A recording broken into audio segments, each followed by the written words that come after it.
नमस्कार, the cars क्रिटिकमध्ये तुमचं स्वागत आहे. या दिवाळीला जर तुमचा गाडी घ्यायचा काय प्लॅन असेल आणि तुमचा budget all around 6 to 8 lakh असेल तर तुम्ही ही गाडी कन्सिडर करूच शकता. या गाडीचं नाव आहे टाटा पंच ICNG ॲडव्हेंचर प्लस. हा एकदम या गाडीचा व्हॅल्यू फॉर मनी व्हेरियंट आहे आणि या व्हेरियंटमध्ये तुम्हाला नेमकं काय काय भेटणार आहे आपण आता या व्हिडिओमध्ये जाणून घेणार आहोत. सर्वात पहिले तुम्ही इथे बघू शकता कंपनीने आपल्याला इन्सुलेशन प्रोव्हाइड केलेले आहे, ज्याने आपल्याला गाडीचा आवाज हा इंजिनमध्ये कमी येईल. आणि ह्याच्यात तुम्हाला इंजिन ऑप्शन अवेलेबल आहे.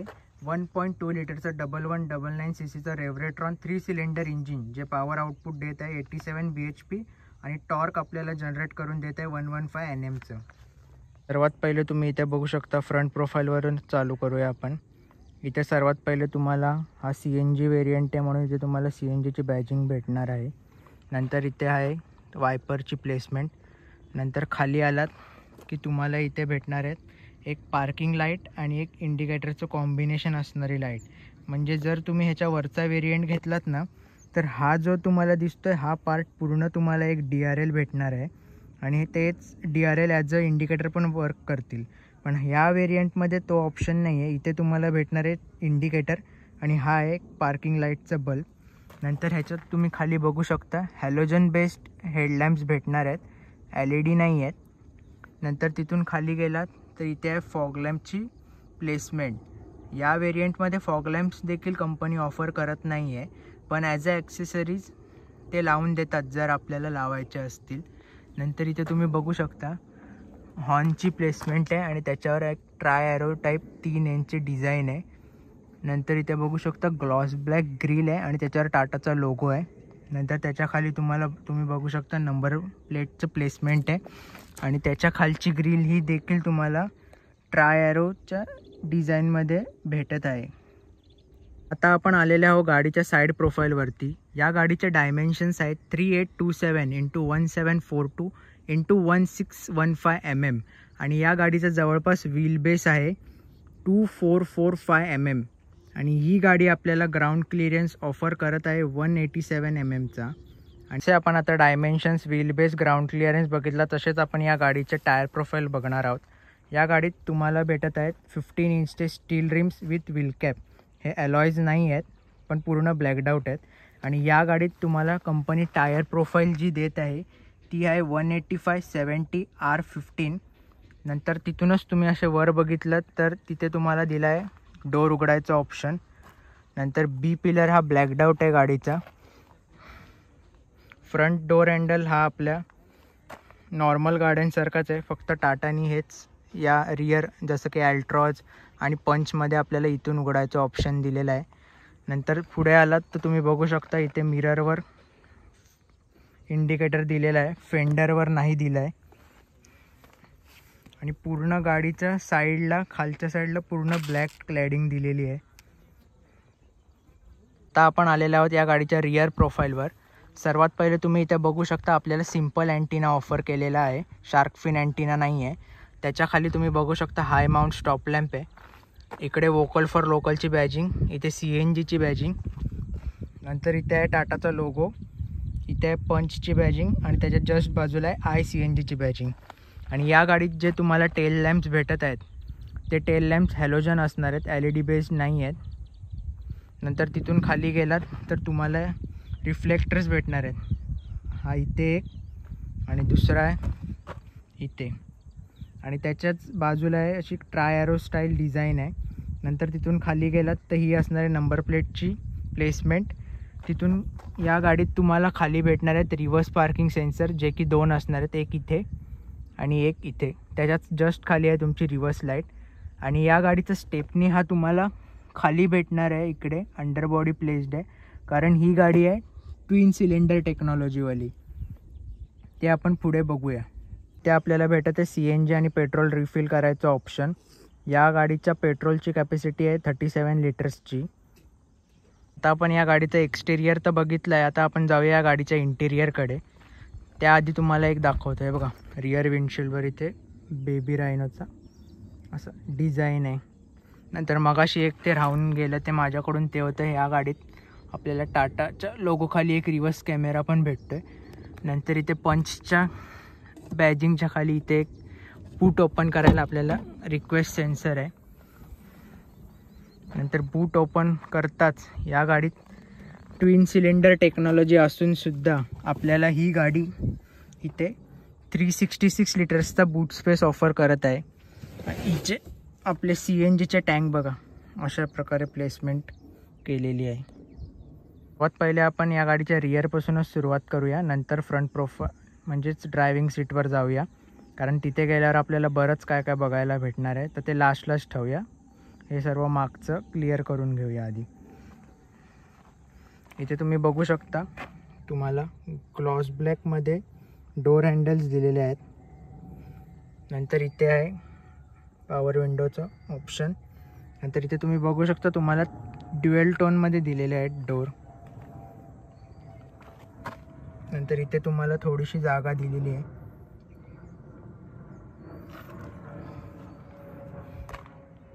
तर हे काय आहे इंटिरियर या गाडीचं तुम्ही इथे बघू शकता.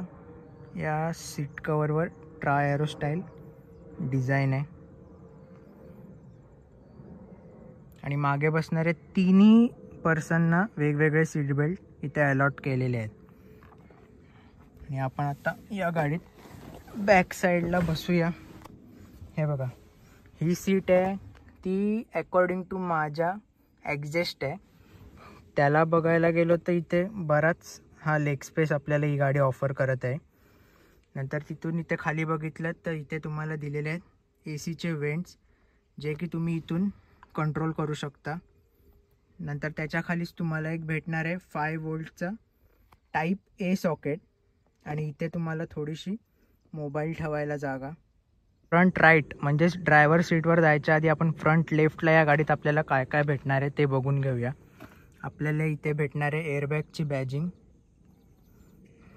त्याच्या खाली ही ट्राय एरो स्टाईल हा पूर्ण अशी आपल्याला हा पार्ट भेटणार आहे. ड्युएल टोनमध्ये असणार आहे याचा डॅशबोर्ड. नंतर तिथून खाली गेलात तर आपल्याला इथे हा भेटणार आहे या गाडीचा ग्लोव बॉक्स, जो की एवढा मोठा नाही आहे पण गाडीचे डॉक्युमेंट्स वगैरे तरी राहतील एवढा इनफ आहे. नंतर तिथून खाली गेलात तर इथे आपल्याला एक हुक टाईप असं पिशवी वगैरे लटकवायला भेटणार आहे. हे बघा, आता आपण आलेलो आहोत गाडीच्या ड्रायव्हर साईडवर आणि आपण इथे बघूया आता आपल्याला काय काय ऑफर करत आहे. सर्वात पहिले तुम्ही इथे बघू शकता आपल्याला दिलेत ग्लॉस ब्लॅक डोर हँडल. हे वेगळ्या स्टाईलने लॉक आणि अनलॉक होतात, ते आपण पुढे बघूया. तिथून खाली गेलात तर तुम्हाला इथे भेटणार आहेत मिररचे बटन, जे की फक्त इलेक्ट्रॉनिकली ॲडजस्ट होतात, फोल्ड आणि अनफोल्ड इथे होत नाही यांनी. नंतर तिथून मागे आलं तर आपल्याला भेटते 4 पॉवर विंडोजचे कंट्रोल, जे की एक पण त्याच्यातला ऑटो अप आणि ऑटो डाऊन नाही आहे. नंतर इथे विंडोज लॉक करायचा ऑप्शन. नंतर इथे खाली गेलात तर आपल्याला एक आहे थोडीशी जागा दिलेली आहे बॉटल होल्डर. नंतर इथे आहे स्पीकरची प्लेसमेंट. गाडीची की आपल्याला ही अशी भेटणार आहे फोल्ड होणारी. त्याच्यात सर्वात पहिला आहे लॉक. नंतर आहे आपल्याकडे फॉलो मी हेडलॅम्प्सचा ऑप्शन. त्याच्यानंतर आहे अनलॉकचं ऑप्शन.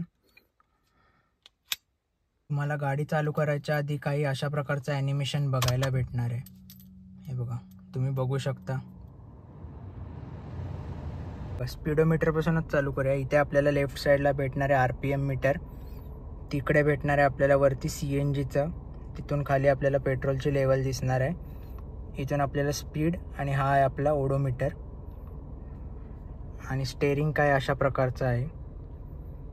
त्याच्या इथे तुम्हाला क्रूज कंट्रोल या व्हेरियंटमध्ये नाही आहे, पण लेफ्ट साईडला तुमचे मल्टीमीडिया कंट्रोल्स हे देण्यात आलेले आहेत.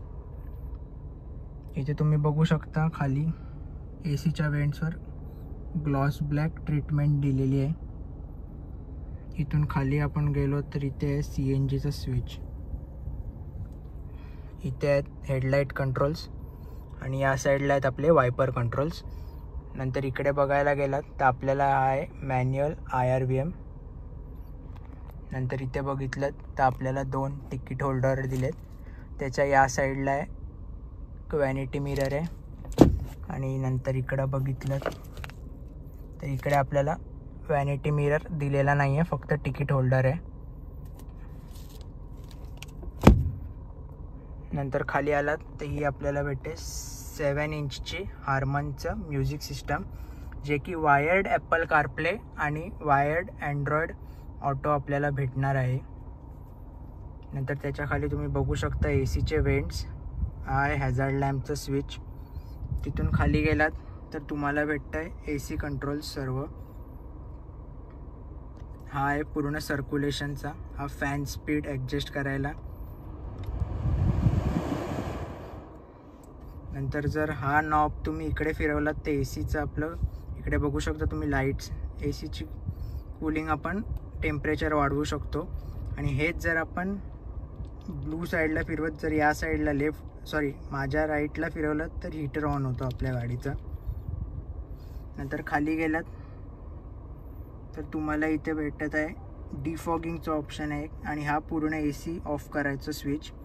नंतर इथे एक USB पोर्ट दिलेला आहे आणि इथे एक 5 वोल्टचा Type-C पोर्ट दिलेला आहे आणि इथे आपल्याला एक 12 वोल्टचा पोर्ट देखील दिलेला आहे. नंतर या गाडीमध्ये तुम्हाला 2 गिअरबॉक्स अवेलेबल आहेत. हा आहे 5 स्पीड मॅन्युअल ट्रान्समिशन, पण यात तुम्हाला एक 5 स्पीड ऑटोमॅटिक ट्रान्समिशन देखील अवेलेबल आहे.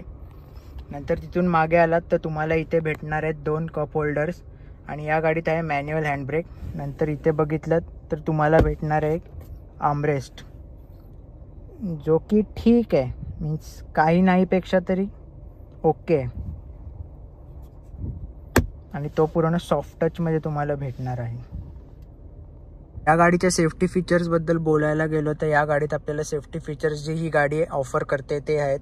ही गाडीने ग्लोबल NCAPमध्ये 5 स्टार सेफ्टी रेटिंग्स आहेत आणि ABS and EBD with break away control आहेत.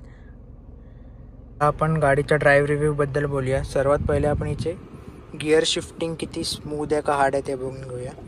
हे बघा, first, second, third, fourth, fifth एकदम स्मूथ आहेत गिअर शिफ्टिंग. आणि हे बघा रिव्हर्समध्ये तुम्हाला बघा, यात तुम्हाला ॲडॅप्टिव्ह गाईडलाईन्ससोबत भेटत आहे. हा कॅमेरा आहे बघा, तुम्ही बघू शकता.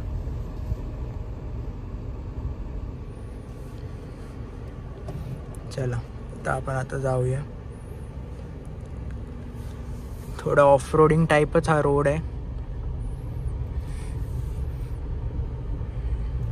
जर कुठली सिडॅन किंवा हॅचबॅक असती तर इथे आणता आली नसती, पण या पंचचा जो ग्राउंड क्लिअरन्स आहे तो चांगला आहे, म्हणून ही मी इथे आणलेली जरा टेस्ट करायला.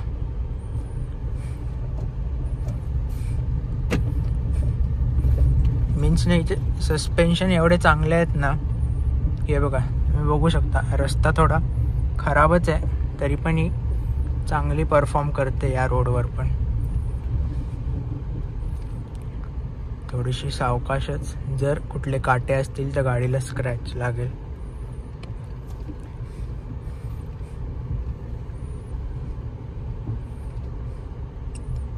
गाडीला स्क्रॅच नाही लागून द्यायचं. गाडीला स्क्रॅच लागला की मीन्स असं मनाला खूप लागतं. थांबा, या गावातून बाहेर जाऊन आपण भेटूया पुढे. हे बघा,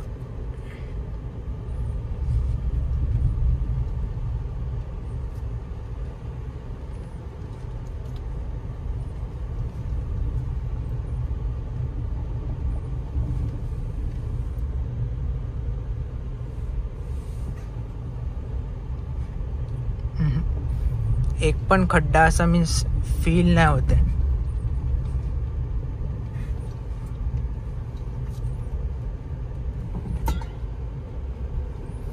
स्पीड ब्रेकर पण कायच नाही.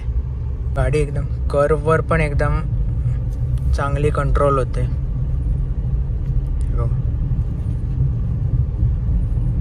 बिलकुल असं काय बॉडी रोल वगैरे वाटत नाहीये.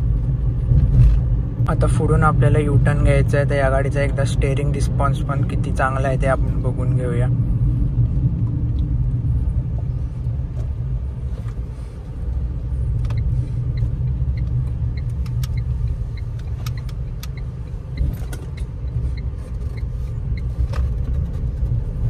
स्टेअरिंग एवढं पटकन येत नाही तरी पण ठीक आहे. एकदम माझ्या स्पीडमध्ये काहीतरी गडबड झाले, कारण कधी कधी मी ट्राय करतो तेव्हा पटकन येते ती, पण ठीक आहे, चांगली आहे.